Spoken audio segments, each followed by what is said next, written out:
जय हिंद बच्चों, good morning, good afternoon and very very good evening. बच्चों, आज हम लोग पढ़ेंगे डिवीजन जिम्नोस्पर्म के बारे में। हम लोग टॉपिक पढ़ रहे हैं, ऐसे चैप्टर है आपका डाइवर्सिटी इन लिविंग ऑर्गेनिज्म और मेन टॉपिक हम लोग का चल रहा है प्लांटी। और प्लांटी में आपका जिम्नोस्पर्म, जैसा कि हर बार आपको बताते मैं आ रहा हूं कि प्लांटी की अगर बात करते हैं, प्लांटी में बहुत सारे प्लांट्स आते हैं, है ना। लेकिन कुछ प्लांट छोटे होते हैं, कुछ प्लांट्स बड़े होते हैं। प्लांटी के अंडर में जो लिविंग ऑर्गेनिजम्स जो आते हैं उसमें डिसिमिलरिटीज होने के कारण उसको 5 डिवीजन में उसको डिवाइड किया गया था, जिसमें सबसे पहला हम लोग पढ़े थे थैलोफाइटा, है ना, ब्रायोफाइटा एंड टेरिडोफाइटा। ये भी आप लोग को बतलाया गया था कि एक दूसरे के बाद सब डेवलप होते हुए चला गया, है ना। जैसे हम लोग पिछले क्लास में पढ़े थे टेरिडोफाइटा, ब्रायोफाइटा, तो वो सबसे ज्यादा डेवलप जो होगा वो जिम्नोस्पर्म के अंडर में जो प्लांट आएंगे वो। फिर से मैं एक बात को रिपीट करता हूं, पढ़ रहे हैं हम लोग क्या, जिम्नोस्पर्म, है ना। और जिम्नोस्पर्म से पहले हम लोग 3 डिवीजन के बारे में चर्चा कर चुके हैं, जिसमें से थैलोफाइटा, ब्रायोफाइटा एंड टेरिडोफाइटा। वो तीनों से ज्यादा डेवलप कौन होगा? जिम्नोस्पर्म। तो आइए हम लोग जिम्नोस्पर्म के बारे में पूरा का पूरा समझते हैं कि जिम्नोस्पर्म के अंडर में जो प्लांट्स आते हैं, जिम्नोस्पर्म के अंडर में जो प्लांट्स आते हैं उसका कैरेक्टर जो होता है वो क्या होता है।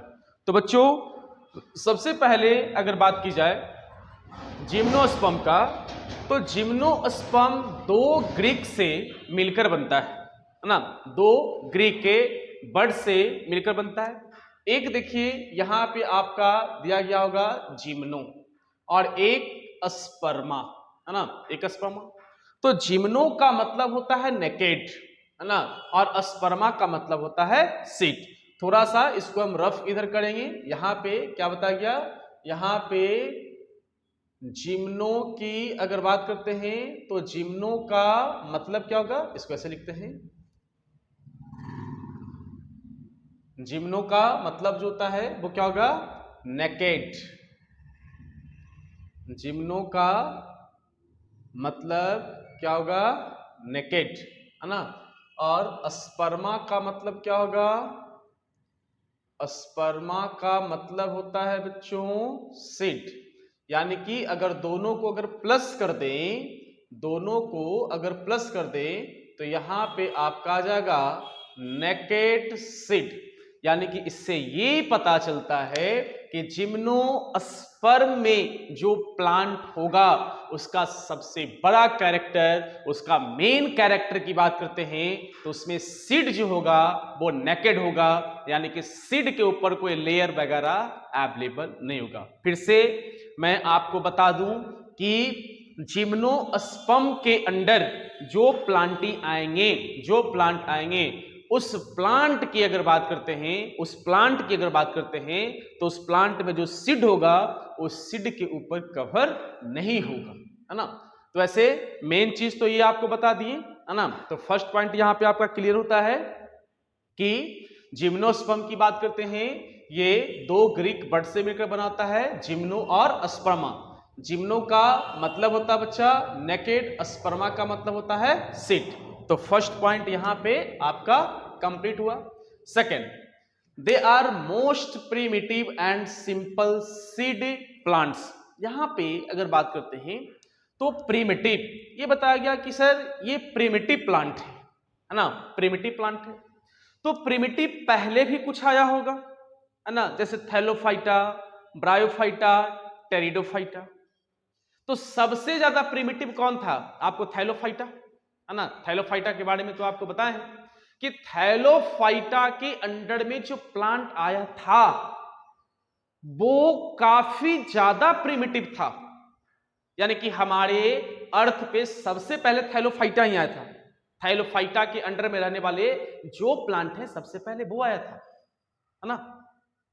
तो यहां पे ये बोला गया कि मोस्ट प्रिमिटिव प्लांट, तो मोस्ट प्रिमिटिव प्लांट नहीं है, ये बता गया मोस्ट प्रिमिटिव सीड प्लांट है ना, मोस्ट प्रिमिटिव सीड प्लांट। ये बताओ इसके पहले जो हम लोग पढ़े हैं थैलोफाइटा, ठीक है, थैलोफाइटा।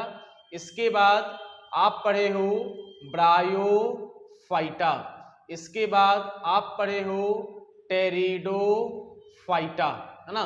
ये बताओ कि ये तीनों जो आप पढ़े हो क्या ये तीनों में सीड था सर? बिल्कुल नहीं, ना इसमें ना इसमें, है ना, ये तीनों में सीड नहीं था। लेकिन जो जिम्नोस्पर्म की अगर बात करें हम, ठीक है, जिम्नोस्पर्म की अगर बात करें तो जिम्नोस्पर्म में यहां पे सीड होगा, नेकेड सीड होगा वो अलग बात है, बट सीड है कि नहीं है। तो इसको प्रिमिटिव इसलिए बोला गया कि जिम्नोस्पर्म के अंडर में जो प्लांट था ना, जिम्नोस्पर्म के अंडर में जो प्लांट है सबसे पहले वही प्लांट आया जो सीड प्लांट कहलाया, है ना। सबसे पहला सीड प्लांट कौन आया? तो जिम्नोस्पर्म वाला आया। तो इसलिए इसको बोलते हैं क्या? प्रिमिटिव बोलते हैं। इसलिए इसको बच्चों क्या बोलोगे? प्रिमिटिव। तो यहां पे सेकंड पॉइंट क्या बोल रहा है? They are most primitive and simple seed plants, यानी कि सबसे प्रिमिटिव सीड प्लांट की बात करते हैं तो वो जिम्नोस्पर्म के अंडर में आता है। इसके बाद number third, the seeds produce by this plants are naked seed and are not enclosed within fruits. यानी कि साफ साफ यहां पे बतलाया जा रहा है कि जिम्नोस्पर्म वैसे प्लांट हैं जिसमें सीड तो होगा लेकिन उससे फ्रूट रूट में सीड नहीं होगा। जैसे आज हम लोग जो भी फ्रूट्स खाते हैं तो फ्रूट्स के अंदर सीड होता है, ऐसा तो नहीं होता है कि फ्रूट्स है और ऊपर में सीड है, ऐसा तो नहीं है ना। जैसे यहां पे अगर बात करते हैं, ये सीड हो गया, ठीक है, ये सीड हो गया और ऊपर में ये पूरा का पूरा फ्रूट्स है, ठीक है, ये आपका क्या हो गया? फ्रूट्स। तो सीड कहां पे हो गया? सीड जो है बच्चा आपका हो गया सेंटर पे हो गया, है ना। बट जिम्नोस्पर्म के अंडर में जो भी प्लांट होते हैं वो इस तरह से फ्री सीड होगा, इसके ऊपर में कोई कवर्ड, कोई फ्रूट का लेयर इसमें नहीं होगा। तो नंबर थर्ड पॉइंट बच्चों ये बतला गया है, द सीड से produced by this plants are naked, यानी कि ये प्लांट सीड को प्रोड्यूस तो करता है लेकिन वो नेकेड होता है and are not enclosed, not enclosed within fruits, ये फ्रूट्स में इनक्लोज्ड नहीं रहता है, यानी कि ये बोल सकते हो फ्रूट्स में या फ्रूट्स के अंदर ये नहीं रहता है। तो नंबर थर्ड पॉइंट बच्चों यहां पे आपका कंप्लीट होता है। नंबर फोर्थ है usually perennial evergreen and woody plant, है ना। ये नंबर फोर्थ क्या बोल रहा है? ये प्लांट जो है ना आपको देखिए, पेरेनियल का मतलब क्या होता है? पेरेनियल का मतलब होता है कि ये प्लांट कहीं पे भी उग सकता है, ठीक है, ये कोई सीजनली नहीं होता है, इसको कोई फूड नहीं चाहिए, मतलब जो आज हम लोग देते हैं ना खाद वगैरह देते हैं प्लांट को, वो सब चीज नहीं चाहिए, है ना। यानी कि पेरेनियल, पेरेनियल का मतलब कहीं पे भी, किसी मौसम में भी, किसी एनवायरमेंट में भी अपने आप भी उग सकता है ये प्लांट, है ना। तो जिम्नोस्पर्म में जो भी प्लांट होते हैं वो क्या होते हैं? पेरेनियल होता है। एवरग्रीन एंड वुडी प्लांट्स, है ना। वुडी प्लांट्स का मतलब ये होता है कि ज्यादा ये प्लांट जो होता है वो बच्चों हार्ड प्लांट नहीं होता है, वुडी प्लांट होता है ना। तो यहाँ पे नंबर आपका फोर्थ पॉइंट भी आपका कंप्लीट होता है कि जिम्नोस्पर्म के अंडर में जो भी प्लांट्स होते हैं वो पेरेनियल होता है। पेरेनियल का मतलब क्या होता है कि ये किसी भी मौसम में, कोई भी टेम्परेचर पे, है ना, खुद से ये उग सकता है and evergreen and woody plant. Number आपका है फोर्थ पॉइंट, ठीक है। Sporophylls are arranged to form cones, These are separated male and female cones। बच्चों अगर यहां पे बात की जाए कि जो जिम्नोस्पर्म के अंडर जो प्लांट आते हैं, ठीक है, तो मान लेते हैं कि ये जिम्नोस्पर्म के अंडर में एक आया हुआ प्लांट है। तो इसमें मेल का कोण जो होगा वो अलग रहेगा। जैसे मेल कोण है तो ये हो जाएगा आपका फीमेल कोण। बात समझिएगा। यहां पे अगर मैं बात करूं कि इसमें दो टाइप का कोण होता है, एक जो होगा वो मेल कोण और एक जो होगा वो फीमेल कोण। ऐसे अगर हम प्लांट्स की अगर बात करते हैं ऐसे, तो हर एक प्लांट में मेल और फीमेल कैरेक्टर दोनों होता है जो हम लोग प्लांट को यूज करते हैं। लेकिन जिम्नोस्पर्म के अंडर में जो प्लांट्स होते हैं, जिम्नोस्पर्म के अंडर में जो प्लांट्स होते हैं, वो प्लांट्स जो होता है स्पोरोफाइल्स में अरेंज होता है ना। और स्पोरोफाइल कोन में, और ये कोन जो होता है सेपरेटेड होता है मेल एंड फीमेल कोन्स में, है ना। तो यहां पे आपका ये पॉइंट भी कंप्लीट हुआ कि जो आपका प्लांट होता है जिम्नोस्पर्म, जिम्नोस्पर्म तो ऐसे प्लांट नहीं है बच्चों, जिम्नोस्पर्म क्या है, डिवीजन है। तो जिम्नोस्पर्म के अंडर में जो भी प्लांट्स आते हैं उसमें मेल कोन्स अलग एंड फीमेल कोन्स आपका अलग रहेगा। एंड नंबर 5th पॉइंट है जाइलम लैक्स बेसल्स। ऐसा नहीं कि जाइलम नहीं होता, होता है लेकिन थोड़ा सा का इसमें कमी होता है, थोड़ा सा इसमें लैक्स होता है ना। तो xylem lakhs vessels and phloem lakhs से कॉम्पेनियन सेल्स, यानी कि इसमें जाइलम फ्लोएम होता है। ऐसा नहीं है कि जाइलम की बात करते हैं या यहाँ पे फ्लोएम की बात करते हैं। तो बच्चों जाइलम और फ्लोएम जो होता है इसमें अवेलेबल होता है, लेकिन 100% डेवलप जाइलम और फ्लोएम नहीं होते, है ना।